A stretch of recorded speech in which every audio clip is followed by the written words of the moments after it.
Yeah. I don't know why y'all always have to make each other wear it. I'm recording as if I'm like trying to catch all. You are. Let's see who works for Trump. Like, I'm not, guys. That's not. No. I just started. Just good to know. I just started it just so y'all can, be ready. Like, let's. I need to know because the fact that you have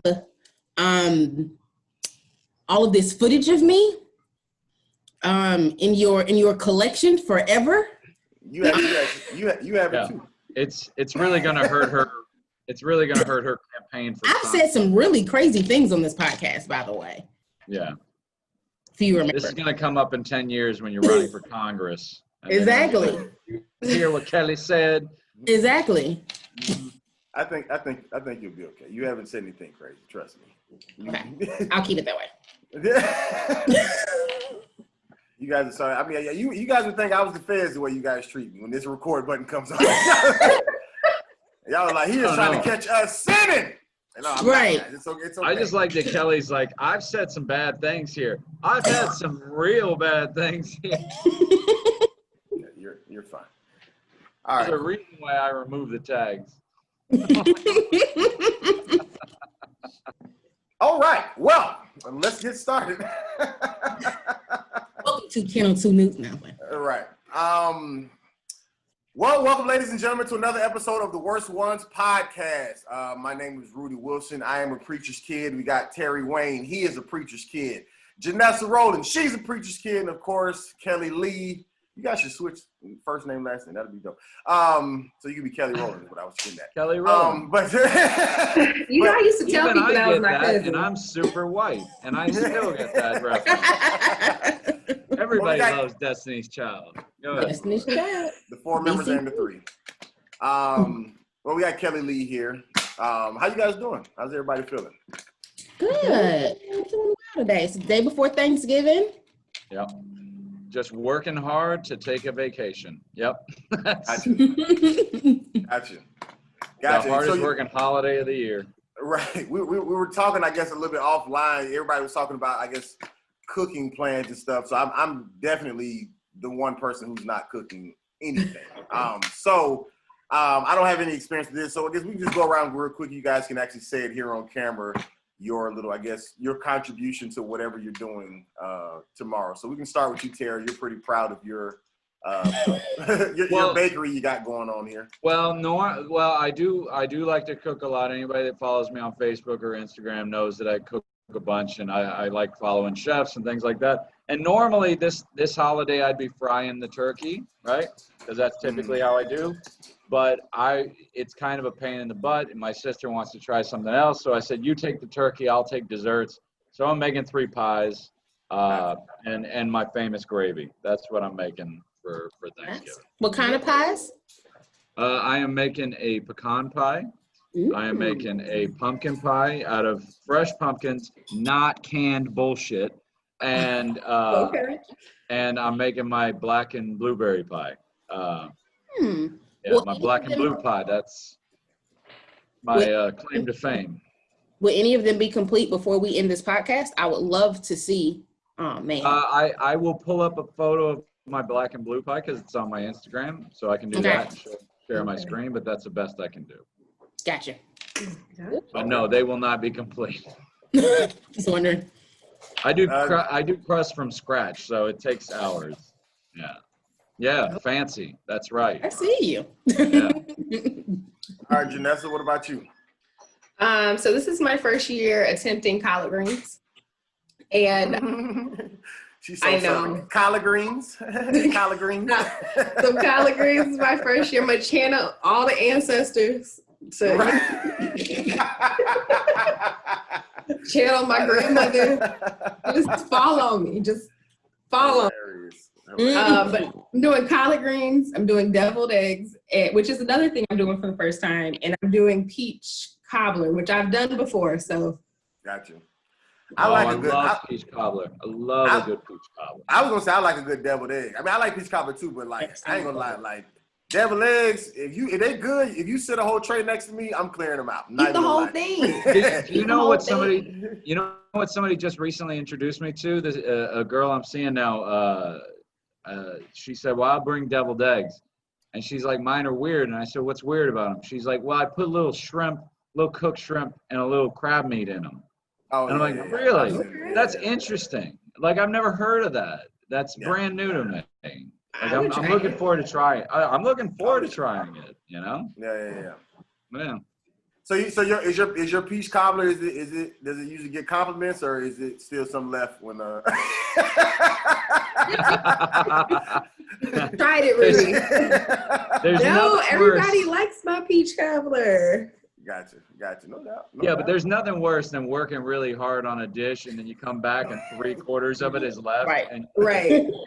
I will say though, this is like a big step for me because for many years I was the Janessa, can you bring the ice person? For a bring the ice, and then I would butter. Damn good joke. I would do the butter, the brown and serves, and fusion.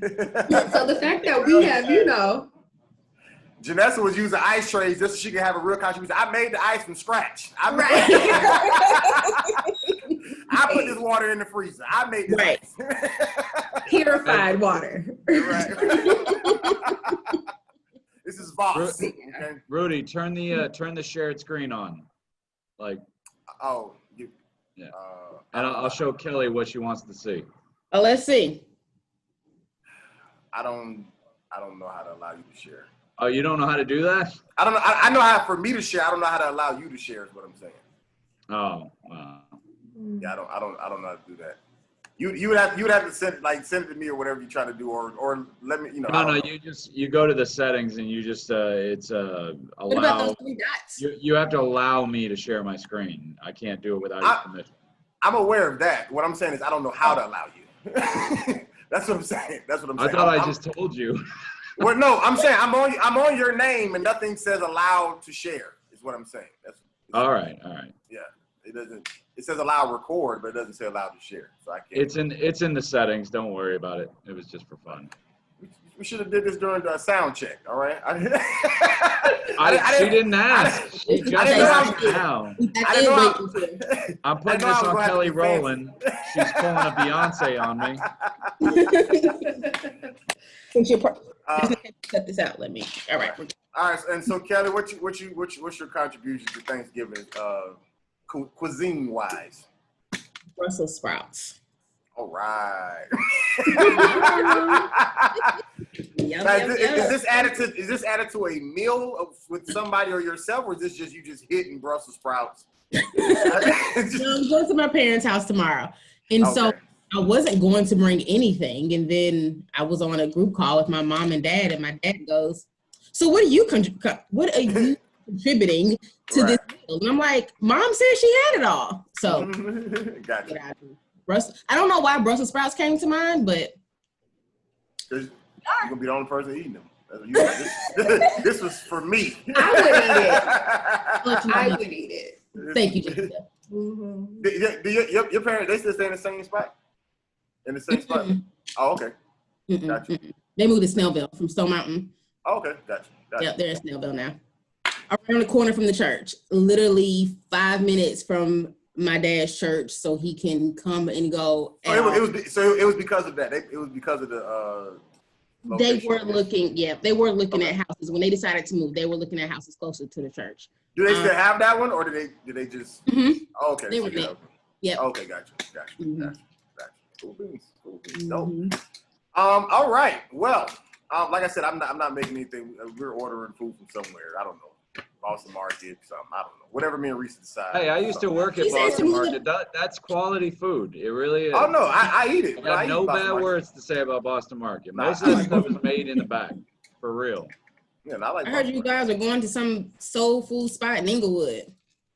Oh God, that sounds good. Not to my knowledge. I was told she was picking up something and bringing it here. I didn't know anything about going to a soul food spot. I mean, well, picking it up from the soul food spot in Inglewood, but that's where it was coming from. Yeah. whatever. Man, y'all are happens, killing me happens. I tonight don't know. because you forget I may look like this, but I'm from the South. So like between Janessa talking about making greens and Rudy going to a spot, oh, y'all are killing me. No, I mean, yeah, but I don't really know what it is. I'm not, it is what it is. I'll eat whatever. So, happy Thanksgiving. All right. Speaking of which, Kelly, I sent you the picture on the thing, just so On the you. gram? Yeah. On The worst ones. Yeah. Yeah. Okay. Sure. Group chat. Yeah, exactly. Whoa. Curiosity satisfied, right? Look at there. Mm-hmm. He has like lattice pie crust. Oh. It is a lattice pie crust. That's Look correct. at it. And you did it all from scratch with your own 2 hands. Oh yeah, with these hands right here. I'm impressed. That looks awesome. I had a good grandmother. That's what it is. Okay. You know what I'm saying? Yeah. I know what you're saying. Mima did it right. Grandmother. I see. All right. I don't know how to make anything from scratch. So How to make reservations. Like And that. Yeah. I had 2 good grandmothers, but I didn't grow up around either one. I lived in Georgia, one was in Florida, one was in Chicago. So it was I never got like those type of lessons. It was just like when we came in town, they just spoiled us because they barely saw us, So, so they were shoving Debbie cakes in our face. Now just eat this. You fine. Not Debbie cakes. But anyways, actually, in fun fact, I'm born on November 7th. Another one of my grandmothers was born on November 7th, and then the other one died on November 7th.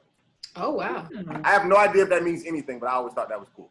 I mean, not cool, but you know what I'm trying to say. Yeah, I got you. Unique. Yeah. Unique. Their connection. Right.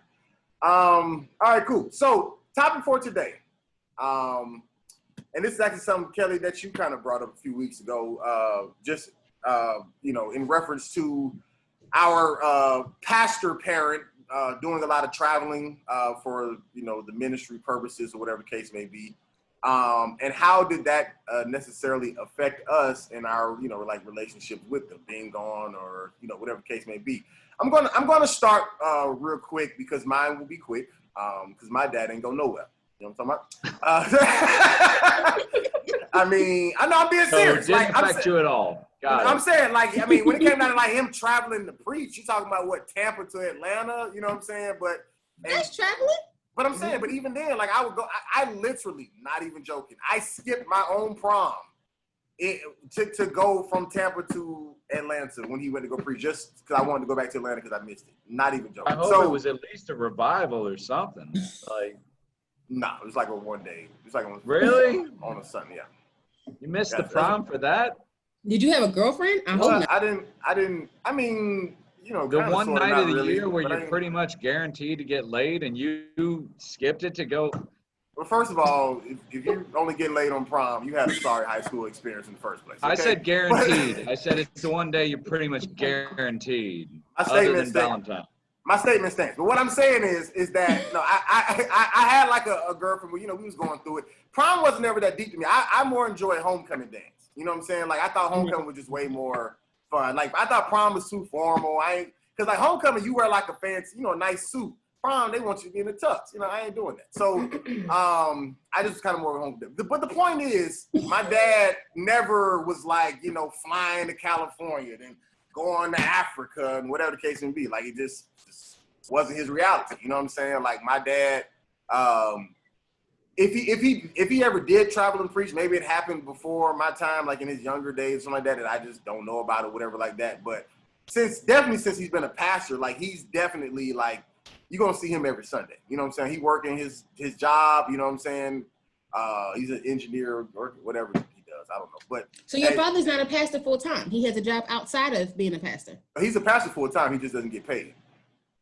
Ooh. I think that makes him a volunteer. Well, no, because if you're putting in the full-time amount of work, then just because you don't get compensated financially, that doesn't necessarily mean that you're not a full-time pastor. Is it his occupation? Is it his way that he pays his bills? No. But I mean, he's literally just like with me. When I was a musician, I didn't get paid from it, but it didn't necessarily mean I wasn't a musician because I was playing an instrument. You know what I'm saying? Like, well, I was doing it full time. Employment. is getting paid for it. But she didn't say was he employed by the church. She said was he full time. Okay. And what I'm saying is that he is full time. Like literally, whatever any of your dads are doing outside of traveling, my dad is doing. You feel what I'm saying? Like he's literally up in the middle of the night, going to the hospital, whatever. You know what I'm saying? Like he's doing it all. You know what I'm saying? And so, but he's never taken any money from the church. And I'm not trying to say taken in that way. I'm saying like he's never like been on salary or whatever the case may be. You know what I'm saying? Like it's just never been. Well, I mean, hey, look, my dad had another job too. Like he was a preacher, yeah, but he was also a business manager in Hollywood. Grizzly Adams. Anybody know who that is when I say that name? I mean, I've heard it. You know? It was a big celebrity. I didn't know that was a real person. I thought that was like a myth or something. That's a real person. It was he's a real person. His name was Dan. His name was Dan Haggerty. He was a close friend of the family. My dad was also his business manager for like I don't know the last 20 years or so. But he was a big famous celebrity back in the 70s, and then he kind of fell off. But he would still go and do trade shows. He would still do bit parts and this and that, and he would still act and stuff like that. So, I mean, it's fine. I mean, I think most preachers have like a side hustle at some point. But that's what I'm saying. That's what I'm saying. My dad doesn't have a side hustle. My dad has a full-time. No, preaching is his side hustle. That's what I'm saying. It's not like and I know this is kind of low-key hard to fathom because it's rare. But what I'm saying is that my dad has a full-time salary-paying job as he's an engineer. Like literally, people go out, they be working or whatever, and he's like inspecting it to make sure it's right. I don't know. That's what I think he does. Something to that degree. He's been doing it my whole life, right?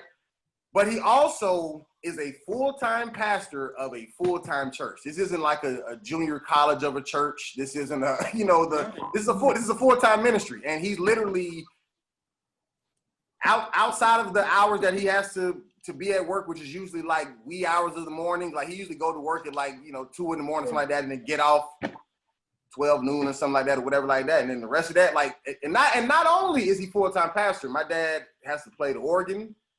So he's at every choir rehearsal. He's teaching every Bible study. Like he's there every single Sunday, every single Wednesday, every single whatever. You know what I'm saying? Because he runs a small ministry, and musicians and stuff like that, like they don't want to play unless they're getting paid. You know what I'm saying? They don't want to whatever like that. So I was a big contribution when I was there because I knew how to play the keys and the drums.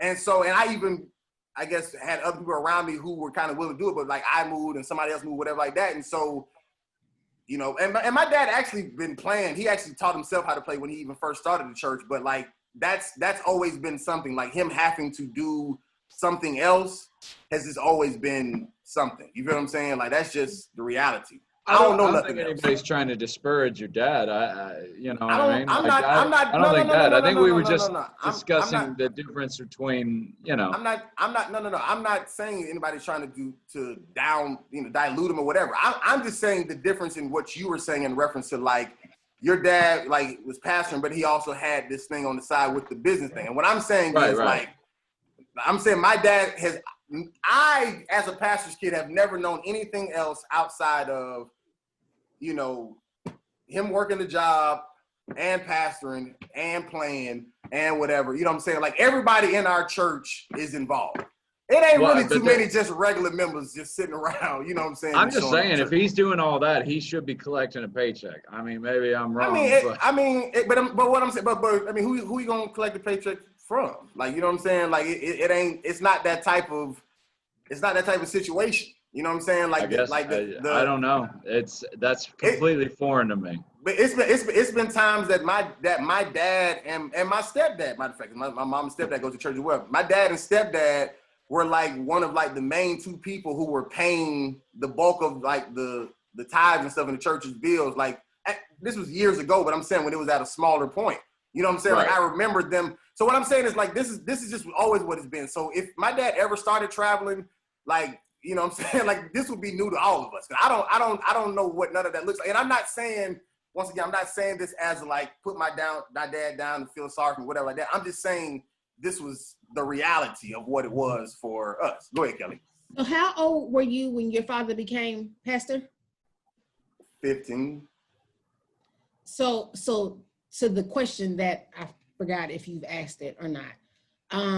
Yet to the question of the day. So when it comes to time, so my father, as far as I can remember, has always done full-time ministry. I know at some point he's had jobs beforehand, but as far as I can remember, he's done full-time ministry, whether it be youth ministry or now being a pastor. So with your father working 40 hours a week at a job, and then what's 24 times 7? Hours a week as a pastor, what did that look like for you? Now at 15, of course, you have some level of independence and some level of sometimes I don't really need or want my father to be there. It sounds like you were very involved in his ministry. But did the fact that he spent so much time in his work impact your relationship? No. And number one, kind of to your point, you know, and I am my daddy's child. So like both of us are very, you know, very much loners, you know what I'm saying? So we could be in the same house, be on two separate sides and not necessarily talk and don't necessarily feel like, you know, he don't love me or I don't love him type of thing. I'm not saying that happened all the time, but I'm saying if that was the circumstance, you know, me not walking into my dad and saying, hey, you know what, Dad, I love you. Like, that's not going to make him, me not doing that isn't going to make him think that I don't feel that way about it, is what I'm saying. So, yes, I was never necessarily like pressed for attention or whatever like that. And even at 15, you know, I had moved to Florida with him. So like my mom wasn't even around. She was still in Atlanta with Risa, you know what I'm saying? So for me, my cousins are down there around my age. I'm exploring the wilderness at this point because I'm no longer under, you know, Larnell's, you know, chokehold. So at this point, you know what I'm saying? Like, no, I'm being for real. Like, so at this point, like, I'm out here, you know what I'm saying? I don't mean like I'm like gangbanging, but I'm just saying like in reference to just knowing what having a little bit more freedom looks like, you know what I'm saying? So, and then to your other point, and I'll kind of end it here. I've grown up in church. So like for me, you know, I don't know. I wasn't really tripping when, you know, I had to like play the drums and, you know, or get there early with him, help clean up, whatever like that. Like it wasn't, I just did it, you know what I'm saying? Like, and it wasn't like he was like, you know, beating my ass, you know what I'm saying? Like it wasn't that deep. It just was like, I live with him. This is who I ride to church with. We would ride to church when he didn't have a car in his work truck, the dirty ass pickup truck with the concrete and stuff all over it. We would pull right up to there. And we weren't almost homeless. I'm just saying this was just, you know what I'm saying? This just what it was. Save money, whatever the case may be. So, you know, so I remember just doing this stuff, but to me, it wasn't foreign because like, even when I was at New Beginning in Atlanta,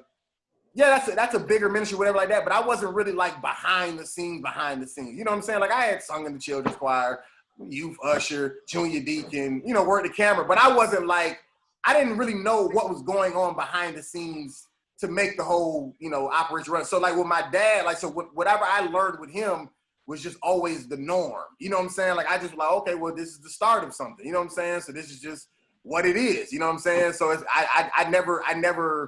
just never knew anything else. So for me, it wasn't like a lack of anything. You know what I'm saying? And I don't really know if I'm answering your question, but like, I don't know. Our relationship didn't get affected. Like even when I was in college, he still made it to, you know, he'll travel to Jacksonville. He'll literally travel Saturday morning, come watch my game in Jacksonville and drive back to Tampa so he can preach on Sunday morning. You know what I'm saying? So like, I don't know. My dad he always makes sacrifices like that, you know. I mean, so I don't know. I don't think we ever really had like. I like how you said that you had all these different positions because I totally relate to that.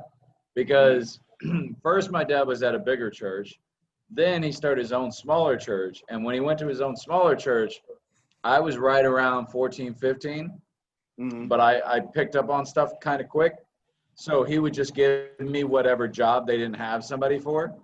Like he would say, run the sound. And I said, I don't know anything about sound. He'd go, figure it out. And then I would just have to figure it out. Like he wouldn't be mean about it. He'd just be like, you can do it or whatever. Right. And then, I'm sitting in front of this soundboard. I'm like, I have no idea what I'm doing. And this is pre-YouTube. There's no like instructional video. Right. You just kind of have to start putting plugs in places and just for sure hope it works out. Like mine was the same way with that. No, for sure. You three make me feel like the worst one. Janessa didn't really say You're that not yet. the worst one No, here. I didn't do anything. Because Janessa has spoken previously about her Right. contribution to her father's ministry. With the dance ministry, and I was talking to someone last week who listened to the podcast, or maybe the one from 2 weeks ago. When Janessa was able to name all of the events that were going on in the church, the turkey drive, and those type of things, to hear you, Rudy and Terry, talk about your places in the ministry and the things that you did.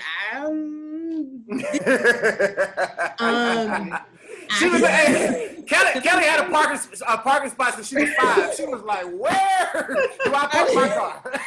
I don't, and I'm trying to think, of course, because like I was always the first one at church, the last one at church, riding with my father. Yes, I may have helped set up and clean up, but like have a true place in ministry to support my father's ministry.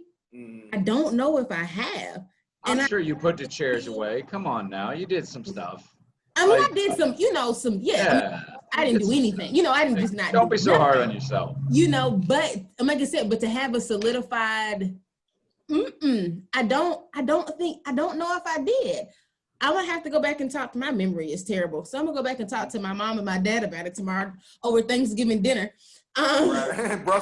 Just to correct you there, I didn't have a solidified place. It was like, you do this until we find somebody who knows how to do it. I don't even know. Once we have a qualified person, you go sit back down. You're no longer right. I don't know. I just wonder now. I don't know. I never thought about my place as a preacher's kid and how I contributed to my father's ministry. I've never thought about that. And that sounds really terrible. But that is something I am going to change today. Kellie. You can do it. But not necessarily, because I don't know if y'all watched Kevin Hart's new special, and not to get into it, but the point I'm making is he mentioned something about how his kids have been flying private since they were born, because you know what I'm saying? But he was like, I know my kids are spoiled, but they didn't necessarily ask for this life. They were born into it. You know what I'm saying? They don't know any different. So he went into this whole thing about when they had to fly commercial with their mom or whatever, and it was this whole big disaster, whatever.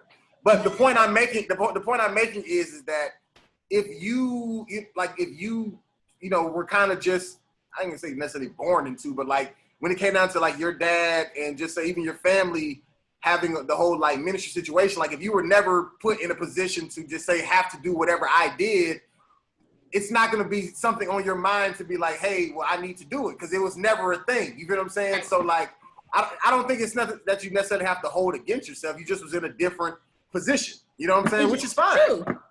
But just something. Actually, no, it made it good, because then you get to learn things that you never would have learned. Now I can intermediately run a sound system, on a basic level when I didn't know how to before. So, it benefited everybody. Right. But Kellie, let me ask you this though. But so on the flip side, going back to the original question, how did it affect you in reference to what you actually did experience, whether it was your dad traveling, which was kind of the question, or if it was something else? So before I answer that question, I want to ask you a question from you. Did you feel guilty when you left Florida to pursue your own dreams because you helped your father out so much in ministry? Did you have any guilty feelings? How did you feel when you decided to move? No, because for one, I didn't leave Florida to pursue any dream. I left Florida because long story short, for whatever reason, God likes me to do things that make absolutely no sense until after I do them. And so me joining the Army was one of them. And so when I left Florida to join the Army, which was not a dream of mine at all. Okay. You know what I'm saying? But I found my dream in the Army, which I had no idea was going to happen. You see what I'm saying? So, so when I left because God had already told me to do something. Even me being back in Florida, whatever the case may be, like everything had led up to that point was already like a God-driven ride, if you will. So once I got the hey, go to the I guess the next assignment, if you will. Just to clarify, this isn't the Lord's Army. Like you joined the actual U.S. Army, right? Correct. We are all just for anybody listening. Army of the Lord. That's a fair point. Lord's Army. Like, that's a fair point. Yeah. So for me, I wasn't. I do wish there was some type of way that either somebody could make the same contribution I did, just say musically, for the same price that I did it, which was for free. And I didn't necessarily do it for free because it was just my dad. I don't think I ever knew that musicians was getting paid until I became one. You know what I'm saying? Like I didn't know that was a thing because I was at New Beginning, but I didn't know what the musicians were doing. I just thought they was playing. So musicians get paid better than comedians. I promise you that. No, for sure. But I'm saying, I thought like maybe they just did like other gigs outside of church. I didn't know they was getting paid from the church. Is what I'm saying. I never knew that was a thing until I became one, and then whatever. So.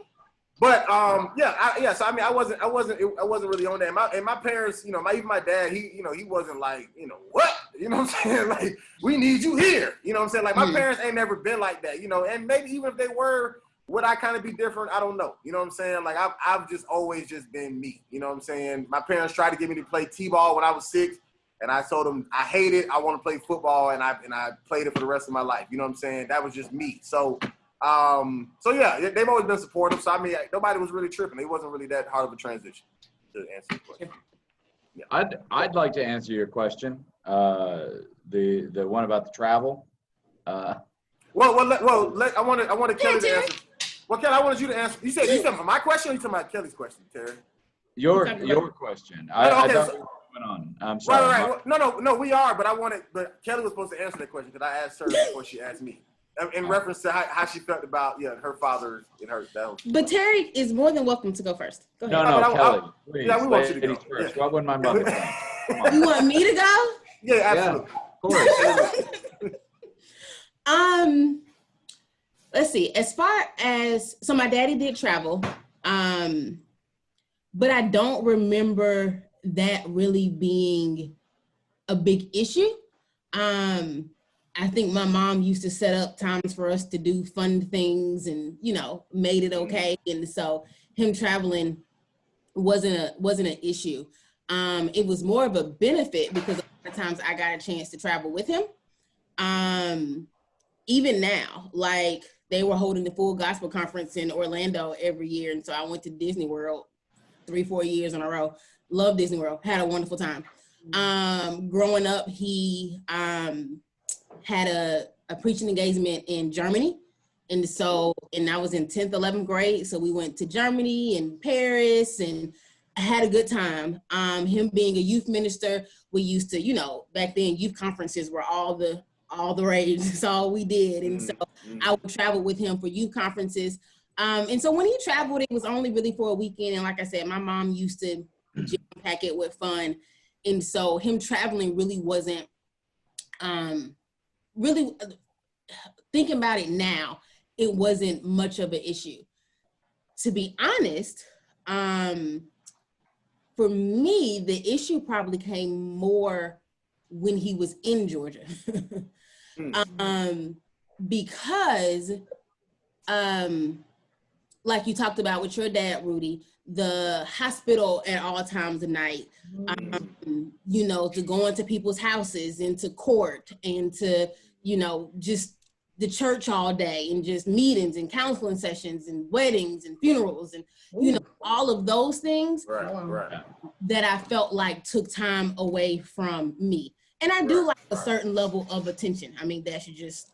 Did they ever show up at your house just randomly? I said, did they ever just show up at your house randomly? No, people never just showed up at the house randomly. Thank God for that.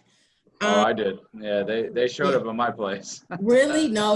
I don't remember those issues. And my mama wasn't having that. But I think that was more of a concern for me. I remember in like middle school, so I moved to Georgia in 5th grade. And I remember in middle school is when, you know, everyone started having cell phones. And I just remember, you know, my dad would pick me up from school or from the bus stop or, you know, whatever. And we were at the church all the time, but he was always on the phone. And I wanted to tell about my day and, you know, about this, that, or whatever with my dad. And he was there, but kind of unavailable at the same time because he was hit the nail on the head. Yeah. You know. Yeah, just kind of like, I think we all you get know. that. Yeah. Or my father, time. My father was always late picking me up. I was always the last one to be picked up from football games, basketball games, from school. Then he wanted to pick me up in the most raggedy church van, making all. Listen. Can I ask you a question? I think we can all say though that that's the cost of the job though, right? Like I don't think I don't hold it against my dad for, you know, being stretched thin just because that's the job is being available to the congregation whenever they need it. Like I said, there'd be people that show up at my house at 11 o'clock at night when everybody's trying to go to sleep. Is, oh, I had a thing with my husband and he blew up at me, and, you know, or I have a crisis, or I'm suicidal, or I'm this, or I'm that, and, you know, and he was just always expected to be available. And so my thing is, like, I just don't want to hold it against him that he's stretched thin because, you know, if it was a different position, if he worked for, you know, the paper company down the street, it'd be different. But this is a responsibility. I think we can all agree, right? Right. I 100% agree. But as a young girl, I don't think I understood that. Well, Kellie, I want to ask you real quick. Was it a reason that your dad was the one always picking you up as opposed to your mom? Like, was it and I guess what I'm asking is, like, because he was so busy, was he trying to make it an effort to be the one to pick you up? Like, was it that type of thing, or was it just he just happened to be the one to do it? His schedule was a bit more flexible. So my mother worked, you know, a 9 to 5 in downtown Atlanta. You didn't know what the traffic looked like. My dad worked, we lived in Stone Mountain. My father, the church was in Stone Mountain. You know, his schedule, like I said, he's always done, to my knowledge, well, since I can remember, full-time ministry, you know, and so with that, the schedule is flexible sometimes. Like, I have to be here sitting at this desk all day long. And so I think that was just, you know, my mom worked, I can't remember when my mom stopped working.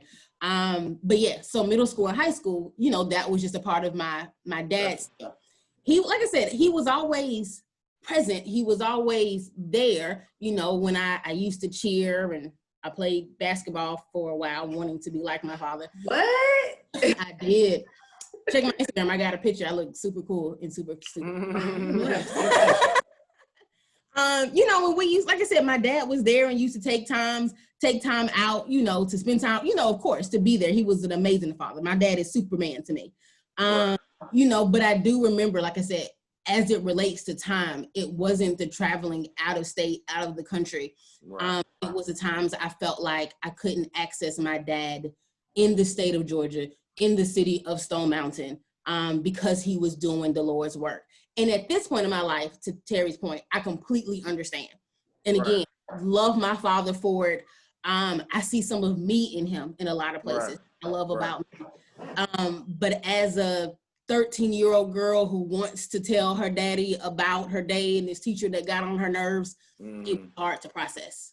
Let me ask you this real quick. When you were able to travel with him, how was he when you were on the trips? Was he like busy then, or were you able to spend time when y'all actually traveled? You know, I think that's a good question. No, I don't think he was busy then. I mean, maybe still the phone. I think I talked to my mom about it, and, you know, we worked through the phone issue, you know, at some point, and, you know, he would get off the phone when I got in the car, and, you know, those things, you know, something that just had to be brought to his attention. Like I said, telling my age, you know, cell phones people, people were just kind of using cell phones back then. And so to have that unlimited access to the phone was just something different. And in that space of ministry, the congregation, and we all know, somebody always needs something. And my father is such a giver, 1,000% of himself all of the time.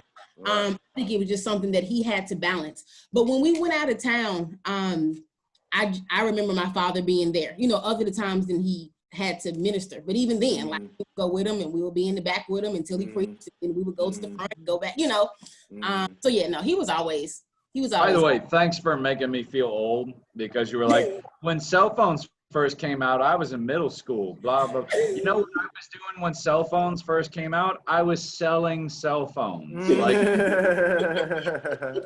that's when the Nokia 4100 came out, like, I was selling that as an adult. I was in like great. Yeah, exactly. That's what I'm saying. It's great. like, I can feel mortality around me. I'm old. So, my bad, Kellie. I thought, go ahead. No. Like I said, otherwise. I was just gonna ask Janessa, because apparently she had a lot of amens when you were talking. So I see that y'all got a similar scenario. Excuse me. Yeah. So my dad traveled a lot, and we would go with him as well.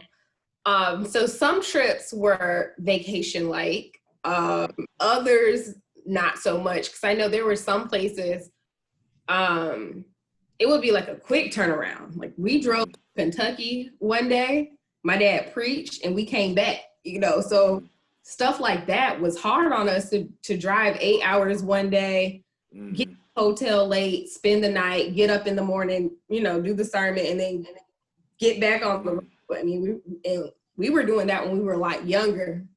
So we, still in school and that. My parents never missed a basketball game, a dance recital, a PTA, anything that me, my sister, and my brother had, they were there.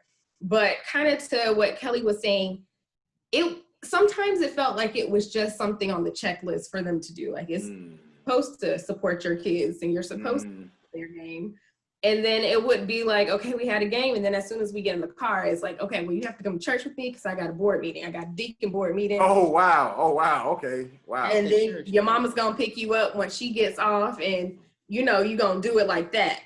Sounds very familiar. Also, back in New Beginning days, like, say a preacher came into town and they brought their kids.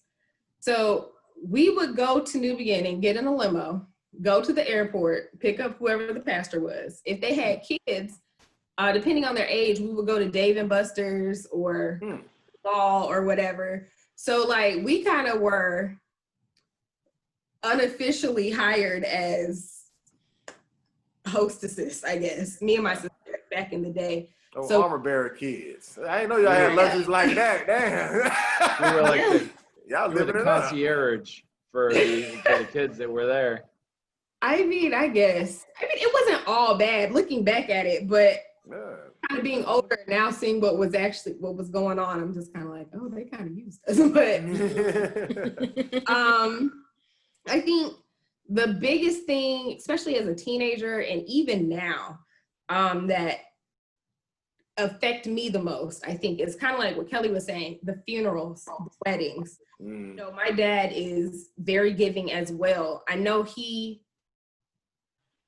what he does for his members is extended to the members' family. So my dad does a lot of funerals for, like, say mother such and such's uncle died. Again, get up early, going to Mississippi, doing a eulogy, coming back.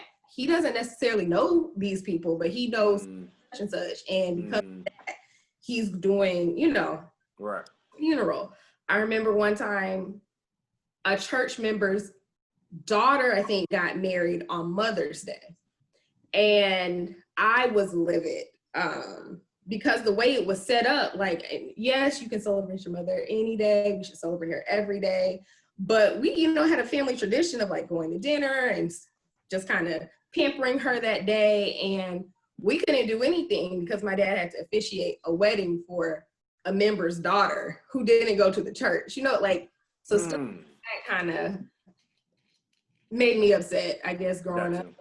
And even, well, Kellie, your mother, you know, made sure she set time to kind of, I guess, do fun things as a family. We used to do fun things together before my dad became a minister. Like, we would have Friday night movie night with stuffed crust pizza and, you know, the whole and all of that. Pizza. But as we got older, because my mom was just as involved with my dad. Like, if he was traveling, she was traveling. Right. Sometimes I feel like we just kind of got lost in the sauce. Like, just became so normal for us to not see them. Like, Saturday morning or Friday evening, they're like, okay, we're going here. We'll be back at this date.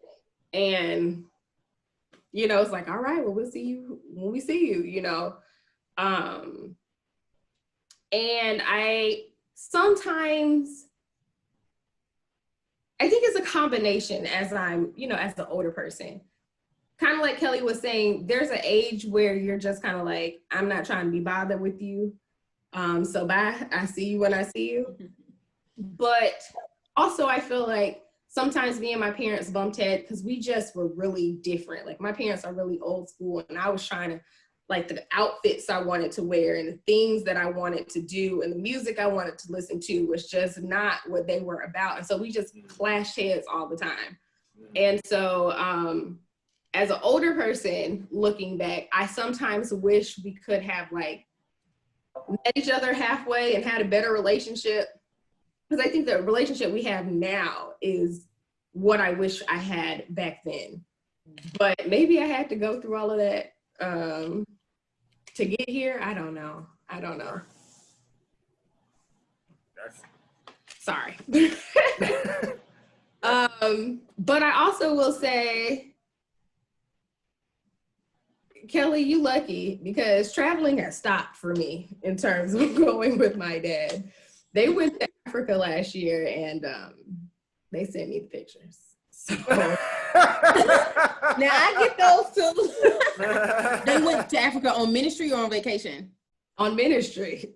Okay. Ghana. We have a church we twin with in Ghana. Mm-hmm. And so my dad went over there and, you know, checked out everything, and he preached over there, and and I got you know, that's a whole nother, I won't even go there today. That's a whole nother podcast. Never mind. That's a whole nother podcast I was gonna slip into.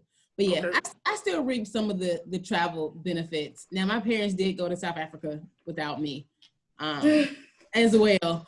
But I like to go on more luxurious trips, and that one wasn't a luxurious one. So I said, I'm good.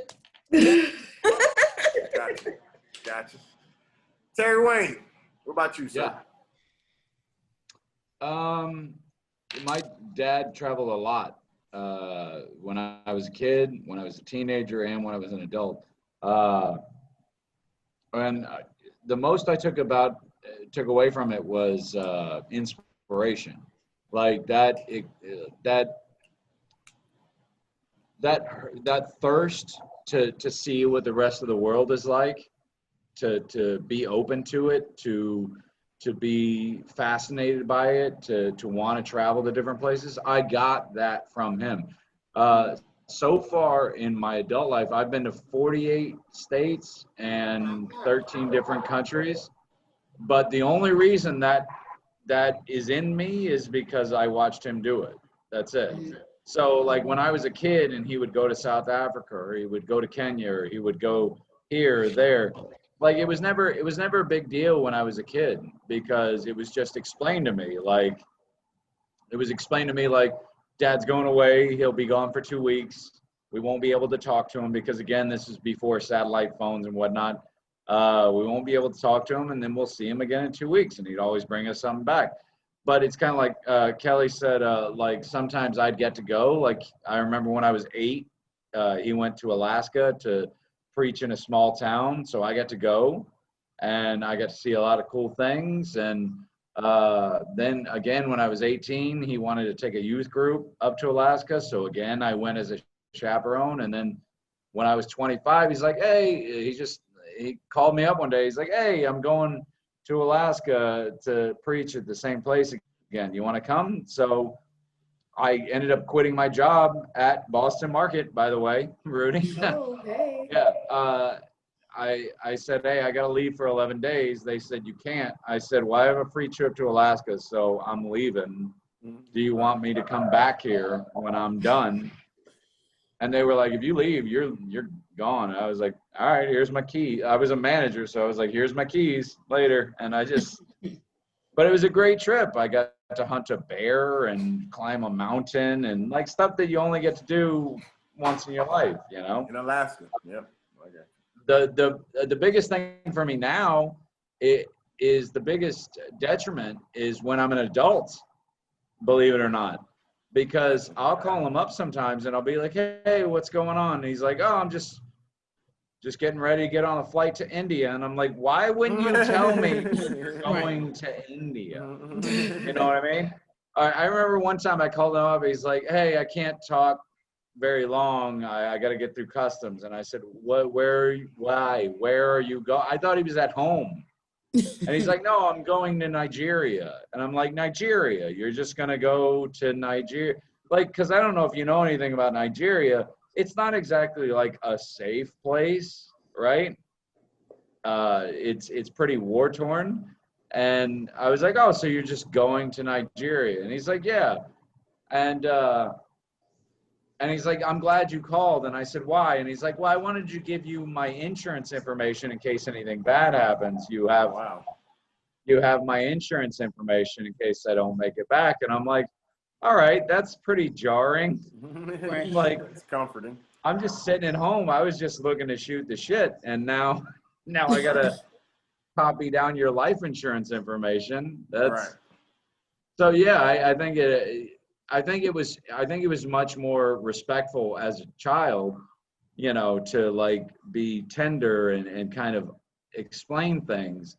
But when I'm an adult, it's just like, it just kind of springs it up on you. It's like, dude, you know, I still care, right? You know, I still care what happens to you. But you know, I've always admired that about him, his dedication to what he does. And his dedication to help people or lead people to, you know, Jesus and lead people to God. And, you know, I don't always appreciate or understand the way he goes about it, but at the end of the day, it's admirable. It's an admirable thing that you're doing, like a thing that most people wouldn't do. They wouldn't jump out of their comfort zone to go to India and go to the, you know, the villages in the hills and say, you know, confront these people who have their own cultures and say, no, you know, female genital mutilation it's not right, you know, and try to fight that uphill battle. But at the same time, it kind of makes you, you know, like a rock star, like a hero, you know. So Gotcha. you give and you take. It's kind of like what me and Kellie were saying earlier. Like, yeah, people are going to stretch you thin. People are going to, you know, they're going to need you more than the average person. But there's a nobility in that, you know. Right. And go ahead. Well, I mean, like there's a transitive nobility.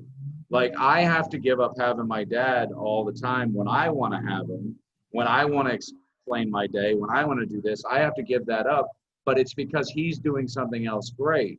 And there's a transitive property that goes on to us that says, yes, we gave up things so that other people could be happy too, you know? Right. And that's hard. It is hard. It's hard. It is. It's most definitely noble, but it is hard to get there. Especially when you're like 10, 11, 12, 13, like those formative years, and you don't really see the bigger picture, and you're very right. It's hard, you know, when even sometimes now when people's like, oh yeah, Pastor Kevin's like my father. Yeah. Hey, man. Right. Some people work in coal mines. Like, what are you gonna do? You know. You said like, what? I said some people work in coal mines. Oh, Like, right. what are you gonna do? Like, we all have our crosses to bear. For sure, for sure. Like I said, now I appreciate it more. Growing up, it was difficult. It was. Gotcha.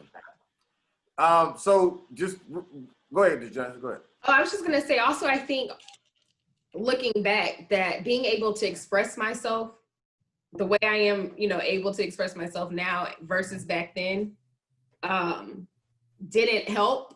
But sometimes I think me acting out was like a cry for help, like, or a cry for like, or I need more of your time, but it was not received that way. But see, that's why we're the worst ones. See, that's what because what did acting out people look don't like? get. People don't get that we act out to get the attention that we're taken away from in our formative years, and that's why we get the reputation of being the worst ones. We're not the worst ones. We're just trying to supplement what we've lost. That's it. Well, I got that title, and my dad was there. He wasn't traveling, so what's my excuse? but his attention was divided, was it not? No, not to the degree that y'all have expressed today. No, like I can't. And once again, it could just be because of how me and him are built, and so I may just not have noticed it. You know what I'm saying? But like, but I don't know. I think I kind of just. Maybe you're just awesome, Rudy. Maybe you're. No. But I'm saying, I think I just kind of more or less just noticed the things that he did do, and as opposed to not doing. And the only reason I say that is because it goes back to me growing up, knowing that I always had my oldest sister in Tampa, the sister below her was in Mississippi, and then me and the sister I grew up in the same house with was in Atlanta. And I just always remember at least once or twice a year, always taking trips when it came down to like seeing them. So like that same level of sacrifice for 4 kids in 3 different states, I don't know how it lasted for my sisters and whatever their personal relationship with my dad. But for me, like that level of dedication never lacked off. Once again, like I said, when I went to college, he would drive up Saturday, watch the football game, drive right back. Because it was a 3-hour trip or whatever. He wouldn't worry about staying the night or whatever. But so it wasn't, and he would stay, for an hour or 2 after the game, talk real quick, chop it up, blah, blah, blah, blah, blah, and then hug each other and he leave. So for me, I don't know if because that was enough for me, you know what I'm saying? Maybe it didn't really bother me because I'm not really needy when it comes down to like affection like that. Not from my parents. Maybe if I was like married, and I wasn't getting none, that'd be a different story. But like, if you're talking about like just, like my parents, like whatever. No, and I'm just being serious. Like I've never really been like that needy with like, whoa, when the last time my mama said she loved me? You know what I'm saying? Like and granted, she says it enough, but I'm just saying in general, I've just never been wired like that. So I don't know. Oh, Hey! He probably trying to say his phone died or something. Which is fine because we were getting ready to wrap up anyways. I did want to ask y'all two real quick. If he comes back, he can answer. And he can just give a real quick answer. Did anything about the whole, like, whether it was the travel or the in-state stuff, like you said, Kelly, but just anything about that whole relationship that we talked about today, did y'all ever reach a point where you wanted, like, your parents to no longer be a pastor? Like, I want this to be done. So, because I'm tired of whatever comes with it. Or did you just kind of take it on the chin and just be like, this is just life. This is what it is. Go ahead, Janessa, because I had to switch devices. no, it's fine. No, I've never said, no, I don't want my dad to be a pastor anymore. What I have said, and it's interesting how 2020 has panned out, is I want my parents to relax and rest more. Mm-hmm. They're getting older, and I just don't know how, like, these long day trips, because they're still going. If they were a pastor, the pastor and first lady that started 20 years ago. Gotcha. And they can't do that. And there are times, like, I feel, especially now that me and my sister, been grown, but my brother is a sophomore in college now. He's 19. Wow. And it's just like, I wish that my parents could do some things that they've always wanted to do that they probably haven't been able to do. Right. Because it's either been church. My mom's a business owner, you know, it's her business, or it's family. Right. And I sometimes feel like they did what they needed to do with their kids. So, you know, now it's time for y'all to do something that y'all want to do. And Gotcha. as long as the church is moving and functioning the way that it is, I just don't see my parents doing that. Yes, they take vacations, you know, every year. They go on anniversary trip. Like, they do stuff, but like just the hustle and bustle of every weekend. You said do. That's Yes, they do. look at these pumpkins. Pumpkin came out awesome. Sorry. Go ahead. Ooh, well, that's good. But yeah, and even things like, there are things that my family does outside of the church that kind of take away from them, you know, their me time. Right. So I just really sometimes hope they can get to a point where they can actually, on a Saturday, stay in bed for once. You know, maybe not every Saturday, but watch a movie that you've been wanting to see. Don't, you know, get up Christian movie. Just go. We discussed the movies. We did this one. Players Club. Tell them to stay in bed and watch Players Right. Club. I have to watch that one. What about you? What about you, Kelly? Did you ever want it to stop, the whole PK stuff to stop because of it? I'm going to be honest with you. I don't remember. I don't know. I'm sure there was a time, because it comes with such great responsibility. But overall, no. I think my father with time learned to balance better, learn to rest, you know, to Janessa's point, you know, it can get, it's a lot, you know, ministry and church can take 24/7, 365, you know, and so if you're not intentional about balancing family time, those type of things, to your point earlier, Rudy, I remember there was a time where, you know, my dad was like, I got to be the one preaching every Sunday, you know, and now he gets to the point where, you know, other deacons can preach, you know, other pastors can preach, other ministers can preach. So he can have that time off, because people sometimes only see, you know, the sermon on, you know, the 30-45-minute sermon on Sunday and don't understand how much time it takes to get there. Right. You People know, never stop needing help.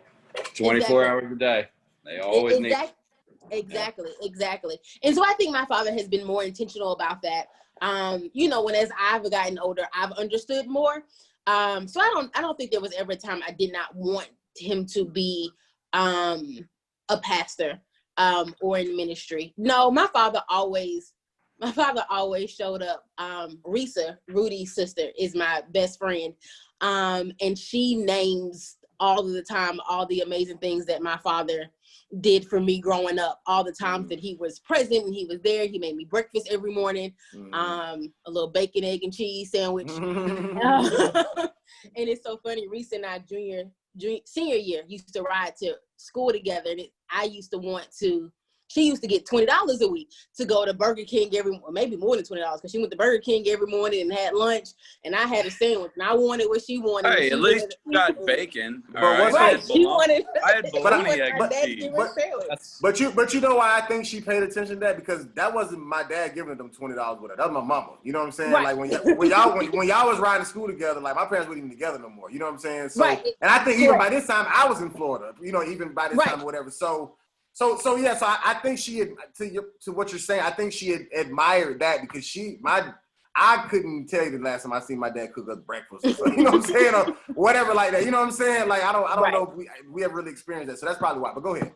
Yeah, like I said, and so, but I think that ministry allowed him to do those things. You know, so to your question earlier about, you know, the situation with my father picking me up, because his schedule was so flexible. He could make me breakfast every morning before I went to work, before I went to school. He could be there to pick me up. When parents are working a traditional, 9 to 5, there's, kind of boundaries and, on those things. So no, like I said, at this point in my life, I absolutely adore what my father does. And I can't remember a time growing up. Now, like I said, I have to fact check it, but I can't remember a time growing up saying I didn't want, stop this all. I don't want to do this anymore. I just appreciate age and me being able to I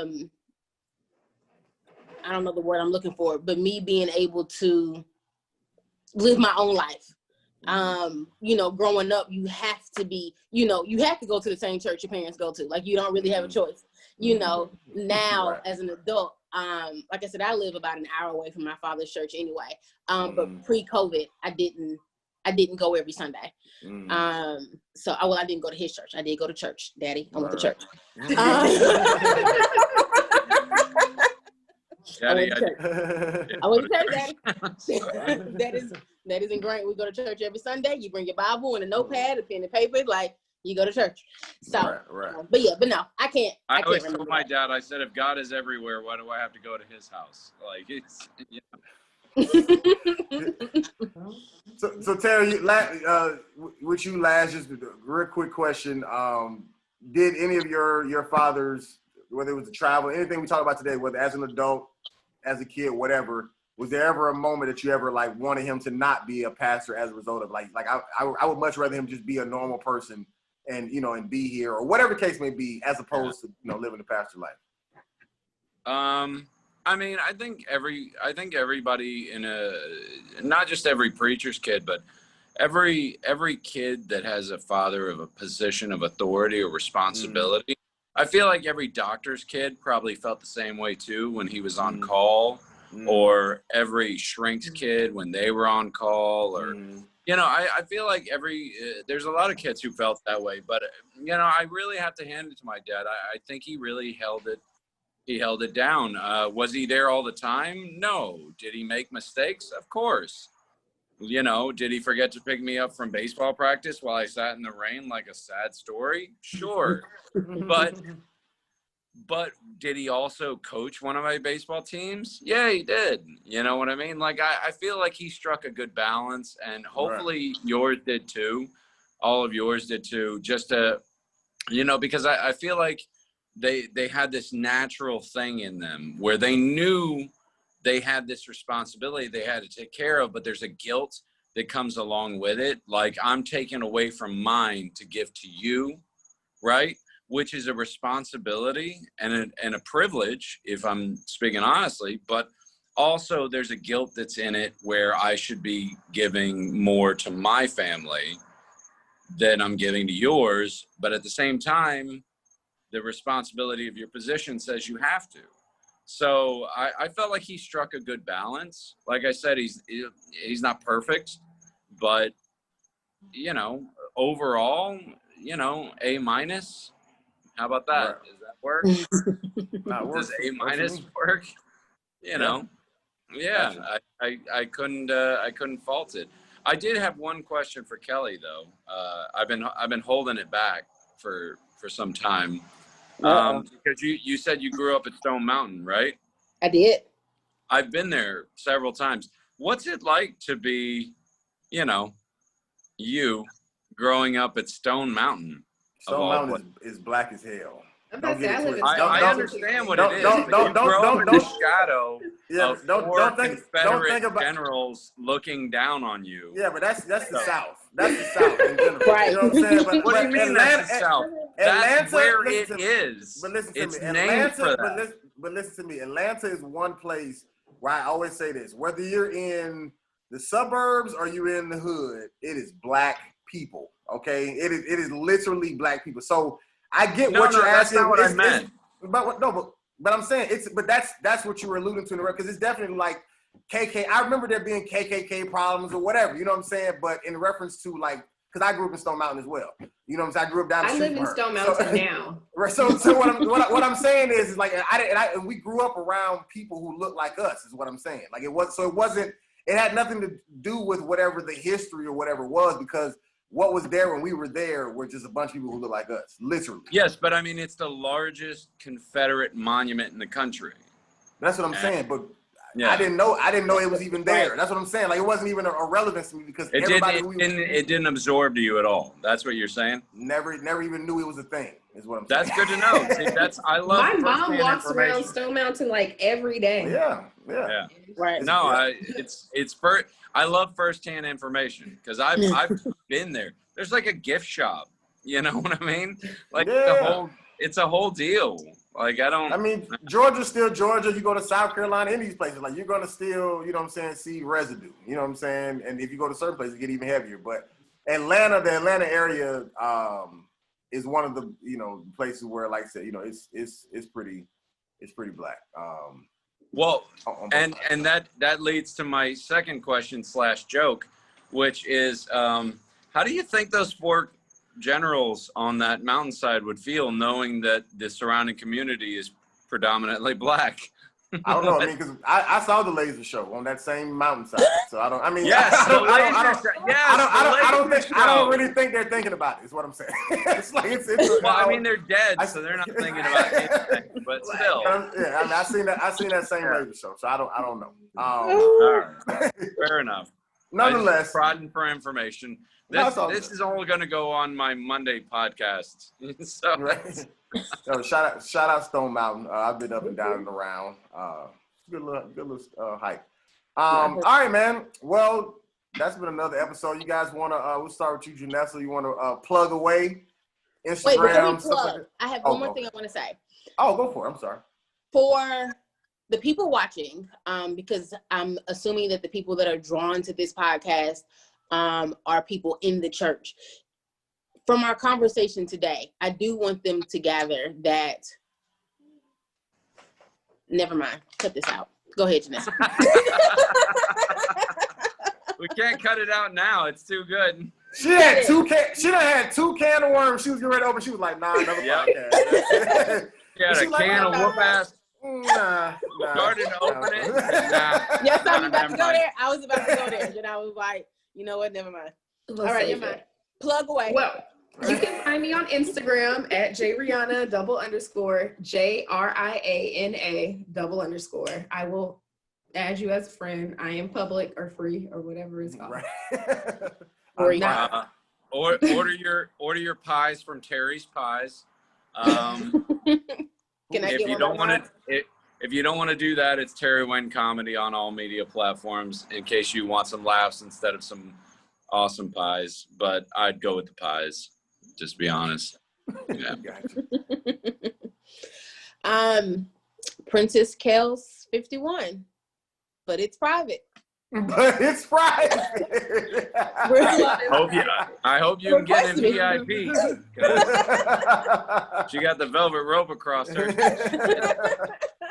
You gotta get a shakedown before you get it set to her page. And RudyComedy.com for me, man. I appreciate the 3 of you guys. This was a great conversation. Very insightful. I feel like I learned something about you guys. I feel like you guys learned something about me.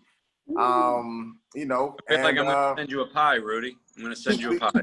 Please don't send cake or cookies. I don't like pie. I'm sorry.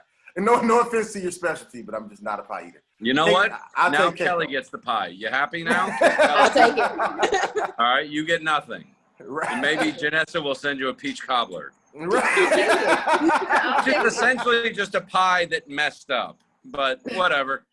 Next week, I need pictures of everyone's Thanksgiving contributions, including yours, Rudy. So find a contribution. I need to see these collard greens. I'm gonna have a fork to my mouth like. Rudy's gonna screen grab his Uber Eats menu for like what his contribution is. Right. Yeah. Now we picking up ourselves. I wouldn't dare pay Uber Eats. That's too expensive. That's too much. No, cut out the middleman. Yeah, absolutely. Hey, yeah, man. This has been dope, man. The worst ones every single Monday. You can find us on Spotify. Kellie Lee, she gets on me all the time about that. Really, all platforms. where you can find podcasts, the iPhone podcast app, all that stuff. There every How do you week. find it on the iPod? You just search The Worst Ones podcast, and we will I did pop that. up. It didn't show up. Well, I didn't put podcast. Yeah, The Worst Ones podcast. Cause I've tried it myself, and it comes up. Okay, I just tried The Worst Ones. It didn't come up, but I'll try podcast. The Worst Ones podcast, Spotify, like I said, all these different platforms. YouTube, No Life Boys Production, YouTube channel every single Monday. Other than that, man. Hey, take them pecans out of the oven. Talking to a ghost. All right.